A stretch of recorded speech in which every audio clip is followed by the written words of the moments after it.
Welcome to Slow and Steady, the podcast where you get to follow along as we build products in public. Each week, we'll give you an honest peek into our lives as we share our struggles, our wins, and everything in between. I'm Benedikt, and I'm feeling sweaty.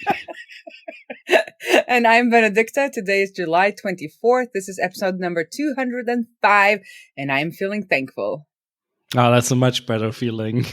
I mean, it's an actual feeling. Sweaty is not a feeling.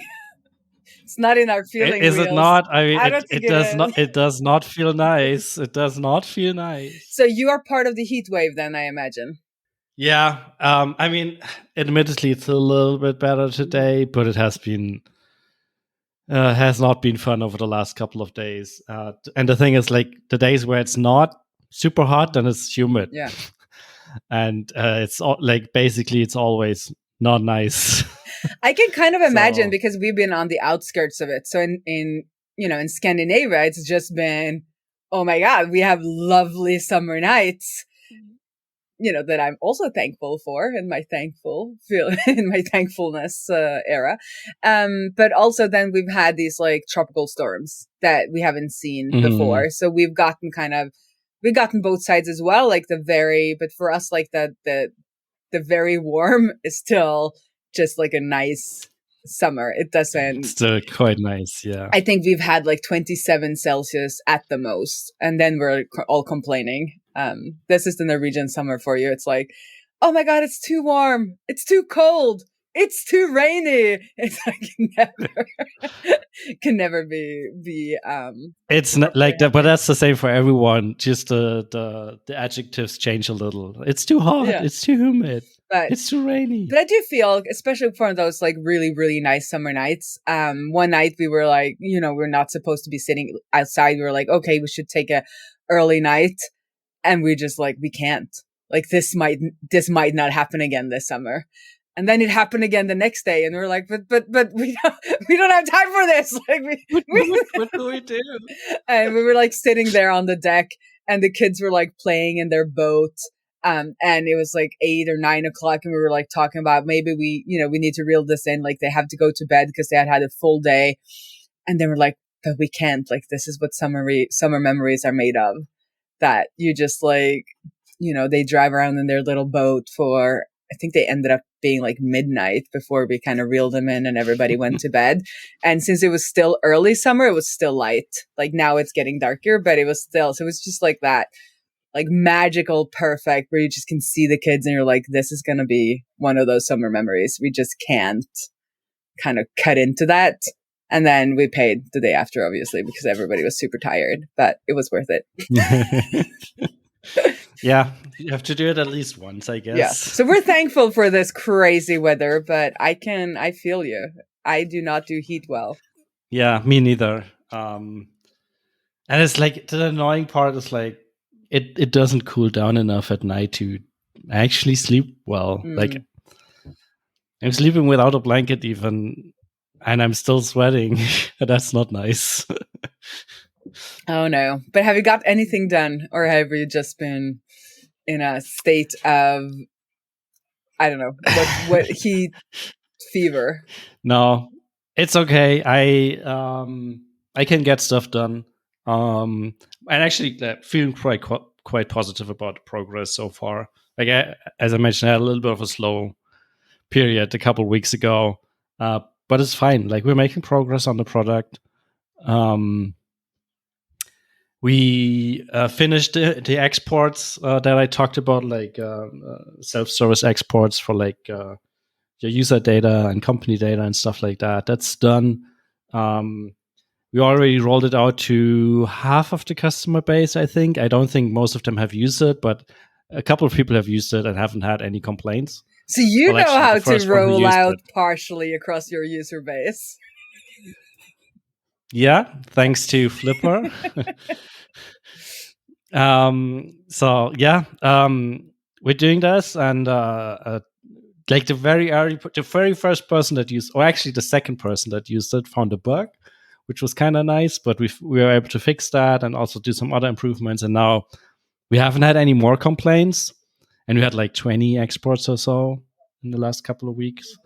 And yeah, we're planning to just roll it out for everyone this week, next week, something like that. So that's been nice. In the process, we also improved how we do imports, and we have like a system for batch processing in general, like do like exports everyone, do imports everyone, and in theory we could add more stuff like update every field, like update a field on all users and stuff like that. And the architecture for that is a lot better now. It's a lot. I feel like it's probably my third attempt at this. Like I had a first version that was sort of working. I had a second version that was also sort of working, but was way too complicated. And now the third version is still working, but it's a lot simpler. That's the type of code I like. So yeah, feeling pretty good about that.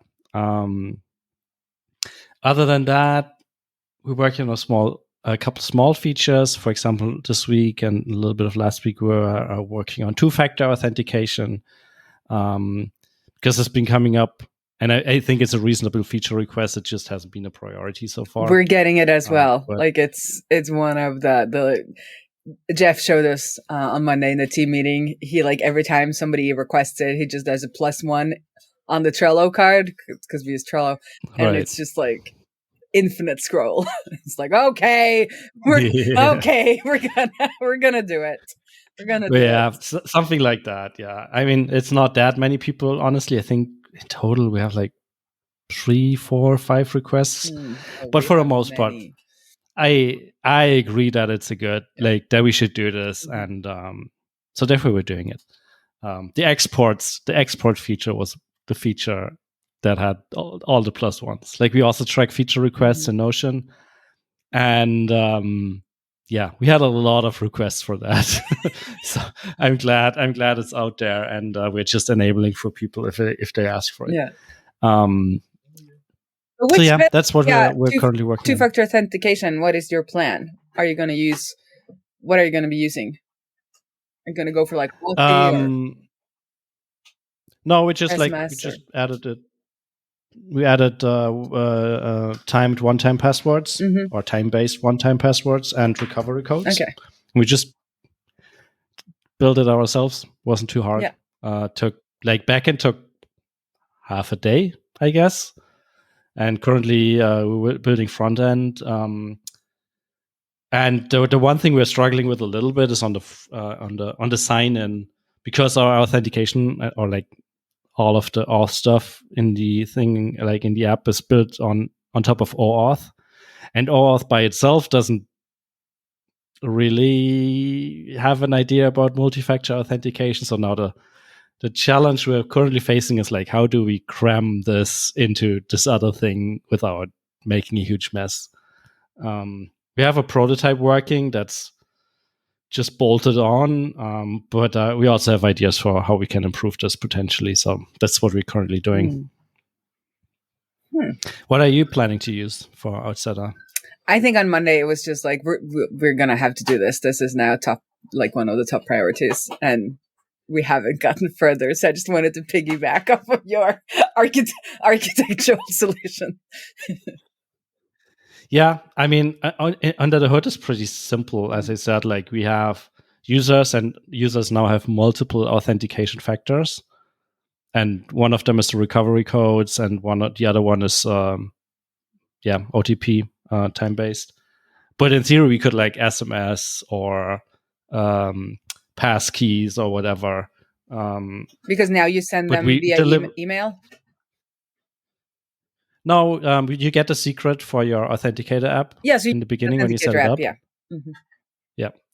And but in theory, like because we have this like new model type of authentication factor, we can in theory add whatever in the future. But we decided to keep it simple, to not overdo it in the first run.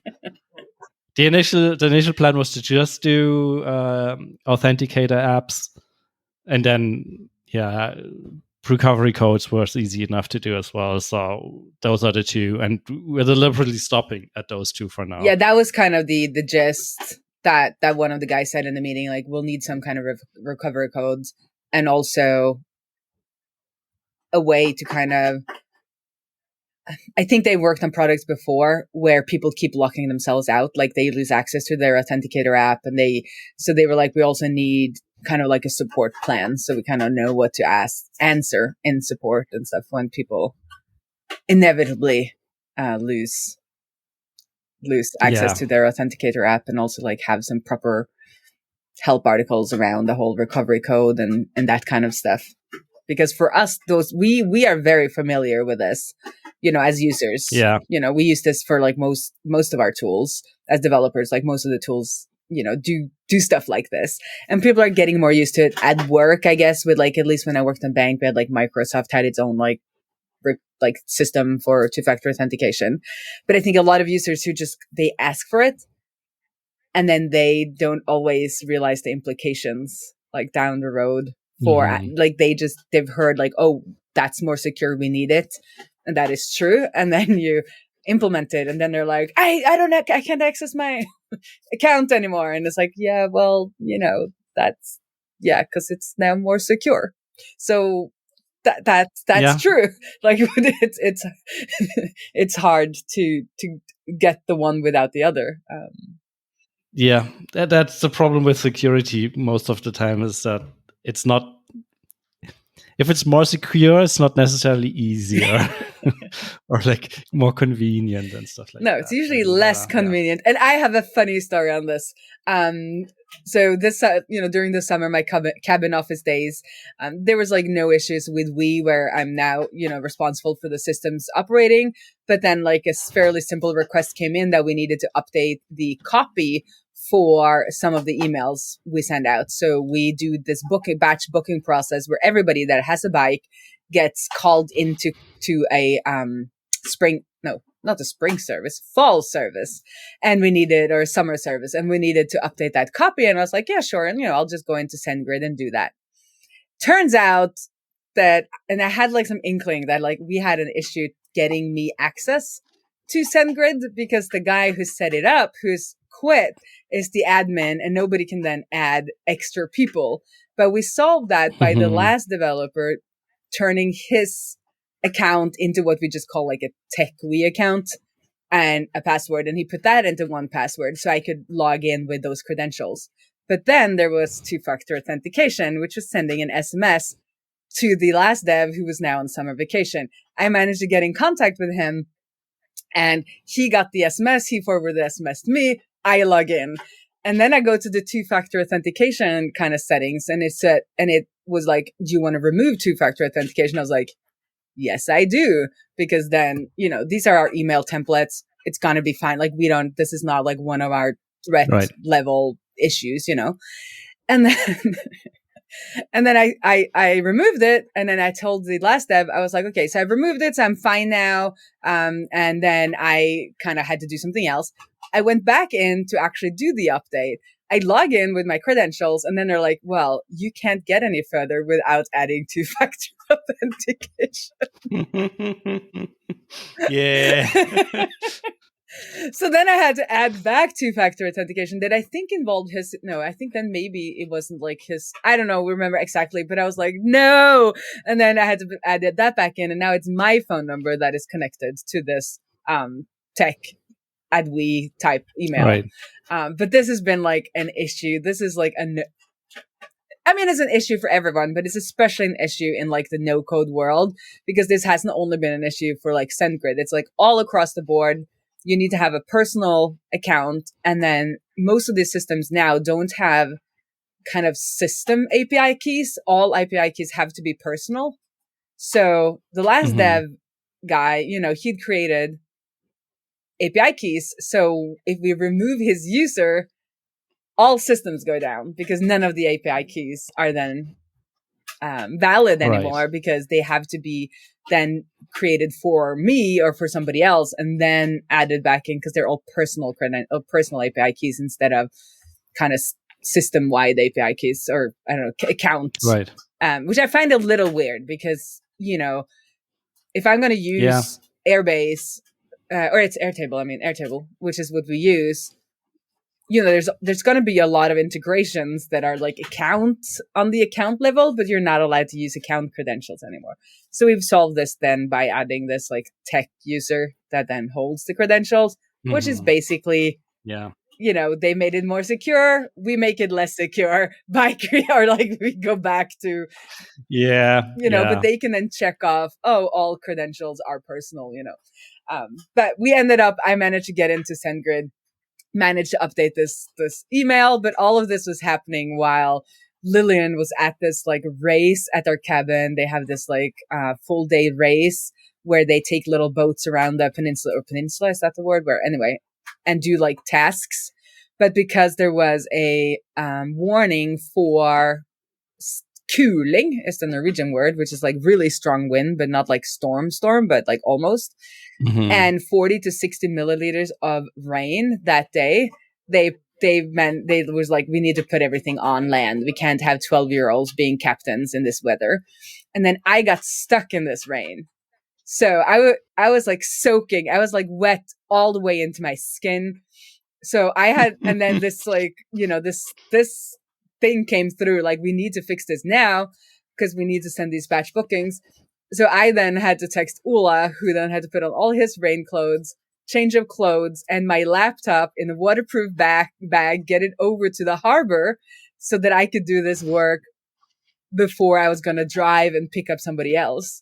And then I just felt like this is like cabin, office, startup life, like just all in one. Made it happen. I just felt alive. I thrive on chaos sometimes. Yeah, it's a good story, of course. I mean, but the thing is, like, I don't enjoy chaos that I have created, but like this wasn't of my doing. Like all of these things, like, and then you have to like fix it, and you kind of go into that, like, you just have to like figure out how to make this happen. I really like, I get very energized from those kinds of situations. But if it was my kind of doing, then I would just have been annoyed. But this wasn't kind of, it was a thing we needed to solve, and it needed to be solved that day. And it was raining, and there was like boats, and there was like everything was happening at once. But got it done, which was the point of the story. How important were those emails, though?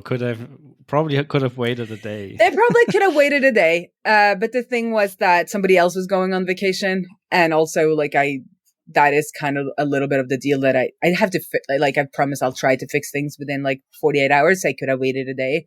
But then after fixing this, he still couldn't send out the emails because the batch booking was broken. So the next day, I had to figure out why the batch booking was broken. It was like these weird little bugs that was showing up that he was like, I don't think these are connected, but maybe they are connected. And it turned out they were connected. And that was because at some point, somebody has set the max number of records setting to 30. So any call to Airtable will only return 30 records. So somebody made like a like a wrapper method. And in that wrapper method, the default is set to 30, while the API default is 100. So this took me a while to figure out, because I was like, well, it says in the API documentation that it should give you a page size of 100 records. And we have 57, but it's not giving me 57. It's always giving me 30. And then I was like, well, this is a wrapper. This is not, this is and then I went into the wrapper function. And I was like, oh, max records 30. Like, no wonder we're getting 30 in here. But I don't know if something it's dependent on that. So I only then overrode it in that one function. And then we were getting more than 30. And now the batch booking is working. Until you get more than 100. Yes. But it wasn't for API pagination. Yeah. But the batch, it wasn't for this wasn't for how many, like, for the number of people that were going to be batch booked. These were for date configurations. So you can say like what dates are open, and we only do 4 months at a time, and you don't necessarily do a configuration for every day. So I was like, okay, now I know it's 100. So like if this pops up again, but that is less, like I feel like that is less of an issue because we already have 300 customers. So obviously that has to be paginated, and that was already paginated like in the code. But yeah, so it was a good thing I actually did that day, because then we had that issue and then we finally made it like work. So that was started on Wednesday and we got all the things fixed by Friday, and now they can, they could start calling, booking people in, because otherwise that would have been pushed another couple of weeks, and then we're into the fall and like there's a follow-up repercussions onto that. Yeah. So yeah, that was a long story. Good one though. That was painted some nice pictures in my mind. Yeah.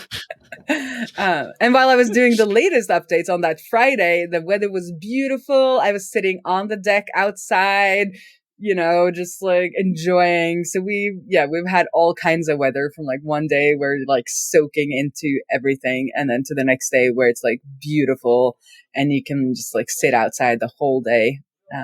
And I just love working outside like that.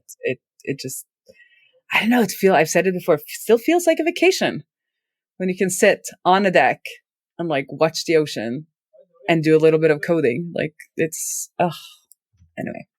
Nice. I don't have anything to add to that. You don't have anything to add to that. Well, I have something to add to that. What do you have to add to that? Well, I was sitting on the deck that I personally power washed. So that has been my therapy. We talked last time about if there will be a breakdown. I don't feel like my scheduled breakdown actually became like a full-blown breakdown, but I did power wash somewhere in between 150 and 200 square meter of wooden deck. And it's some of the most meditative thing I think I've ever done. And it was like 5 to 10 years overdue. So you could see the immediate results. Like it was amazing. You just clean and you could see the results. It was just so immediate. And I would just go and like power wash a couple of hours, I guess almost every day, and just like, think through things and power wash at the same time. It was amazing. That sounds, I love work like that where you actually see your progress. I think that's why a lot of developers end up like starting to do like carpentry or cooking or, sourdough bread, or like they get these like very, very hands-on type hobbies, because the work we do, even when it's like immediate solutions, like what I just talked through, it's still not like visible in the same way, or like it doesn't have the same like tactile feedback where like, I did this, and also I did this and it's done for, and it doesn't have to be done until like 2 to 3 years down the road. It's like, it's not like somebody tomorrow, it's not suddenly going to have algae on it again. Like it's not, nothing is going to come and like just like happen to break the deck. Well, ice could, but not like the actual cleaning of it. So that was beautiful. Right. And the whole, like, I just also a lot of gratitude and thankfulness by like looking like that I have this place and have the place I have in Oslo, and just like, after all the problems with my mother and stuff, like at the end of it, like, oh my God, I am so lucky and so privileged, and I'm going to enjoy that more now that I can relax and enjoy it. Yeah, that's the spirit. And now that the deck is it's clean. It's a good reminder. And now that the deck is clean, you can actually enjoy it. I can actually sit on the deck and actually enjoy it. Not that there's not a million other things that needs to be done, but I mean, as long as it's standing, it's fine. Yeah. Cool. Yeah. Nothing more. We're so like quick. I've done more. Do you want to hear more about what I've been doing? Of course. Lay it on me. So I'm working on secret framer stuff without Sarah. So that's a very short update. Ooh. But it's a lot of fun, especially since I get to use all of my React skills, which feels good to actually, again, use the skills that you've acquired and create something with it. So that's been a lot of fun.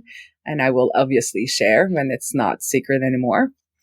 And then a fun little fact is that we did, or Krista, who helps us with video clips, did a little clip where I am talking about how Suega, the coffee brand that we like, should sponsor our streams, because I often drink coffee from the coffee cup, and on the bottom of the coffee cup that is shown to the camera all the time, I was like, this is a perfect place for a logo. Somebody should sponsor us. And Ula said, well, maybe Suega could sponsor us, our coffee, the coffee brand we like. And that got picked up on Instagram for some reason. Like, a lot of people saw it. So Suega, Sweden, I think, or Suega International. Anyway, they saw it and they were like, we'll send you some free packets of coffee. Nice. So I feel like that's like one step closer to being a full-blown influencer. Did they also send you a sticker to put in a cup? I don't think they actually like really understood the clip. Okay. They just appreciated that you mentioned them, I guess. I think so. And also, like, the tagline was like, should Suega sponsor us? But that was fun. And it was also fun because a lot of our friends that know we are Suega fans, they were like having fun in the comments about like the different flavors and stuff like that. So it became like just this fun little thing. And yeah, and Krista, who helps us do this, has been like a true lifesaver this summer, because they've been just publishing these clips with almost no input, and also been publishing the Data in the Wild podcast episodes. And some of them have been doing really well.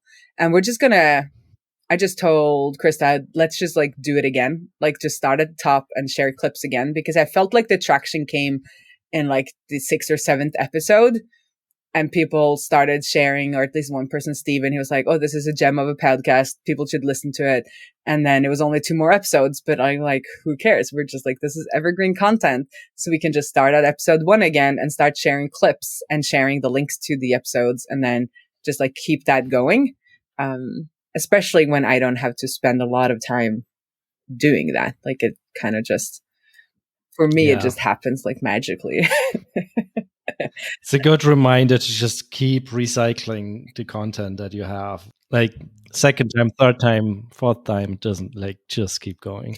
But I think having help to do that makes a lot of sense, because personally, I get tired of it. Watching myself and watching like the same kind of interview again and again. But for somebody that does that part as a job, like, it's a different situation. Yeah. Their goal is to do this and to repurpose, while my joy comes from the creation of it, not the recycling of it. Right. And your emotional connection to that clip or that interview is way closer than to someone else who is like just sharing it without actually caring that much about the content. So yeah, I can totally see this. This reminds me of something that Michael, who just left the customer success role at Userlist, he used to say, because I always told him that I admire how calm he can stay with certain customers and certain support requests, and he always said something like that it's a lot easier to do customer support for a product that's not your own. Because we all know that we're not our products, and like, people complaining about the product are not necessarily complaining about you. It still hurts a little, and you remember all the hard work you put into it and all the time you spend marketing it, and like all the amount and effort. So when there's a problem, it of course like affects you more than it would affect someone else who's not as invested in it as you are personally. So I'm pretty sure same is true for just resharing content and stuff like that. Yeah, and also especially when it's like you on your face on there, which it is with a lot of this content. Like, I can be like, oh, I should have phrased that differently, or I should have, like, you get reminded of things that which is the same as you said, with Right. customer support, it's like, I know that bug has been there for a year. Like, why can't I figure it out? And like, you start, there's a lot of other energy coming in, not just that you're the product, but like, of all of the history and why it's like that. And you often want to explain yourself, like we know this is a problem and we're trying to fix it and blah, blah, blah. But if you're more detached, you're like, thank you for the report. I'll put it, and then you answer the question. And I've done a lot of editing of my own things. And I feel like I've gotten to a place where when I kind of see my face on video, I usually don't go down like rabbit holes of like, why do I look like that? And why do I say like that? Why are my teeth crooked? Like those kinds of things.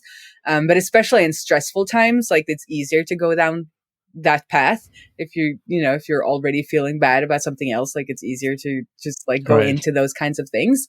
And also you just don't see what is good and what is not because it's like your words. So it's hard sometimes to be like, that is a good clip. Because you're too close to it. And also, what you're talking about. So sometimes I feel like I've explained something properly, but I haven't because I didn't share the context. And then somebody else will probably not clip that. They will clip something with more context or like add some context to the clip or, those kinds of things. Yeah. So it's been a great find to have somebody help out with that. And Krista's great. Krista is great. I can fully. And you can clip that, Krista, and play it on repeat. Was about to say print it, but it's an audio clip. It doesn't work. We can make a sticker. Krista is great. As heard on Slow and Steady 205. Exactly. Yeah. I think that was all. I only have one last update, and that is if you are coming to Oslo, DM me because we now have an Airbnb property.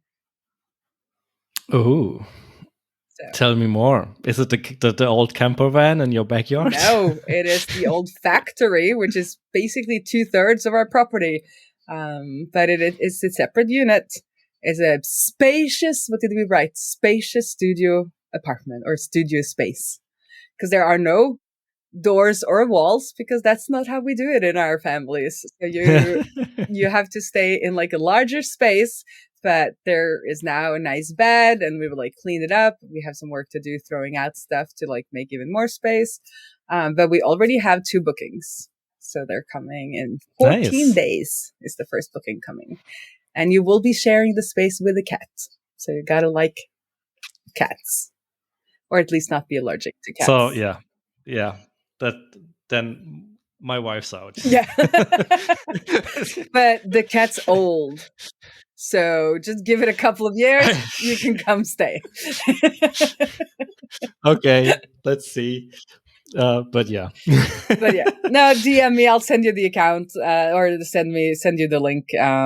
If you're coming to Oslo, there, listener, because we would love to host you and share a backyard with you, which is like the shared space. Nice. That's cool. Yeah, we'll see how it goes. Yeah. If it's like... Should we wrap it up? I was just gonna say, you said tell me more. I was just gonna say, if you're going to Oslo, DM me and then see you around the interwebs. But let's do that now. Okay. See you around the interwebs. Yep. See you around the interwebs. Bye-bye. Bye.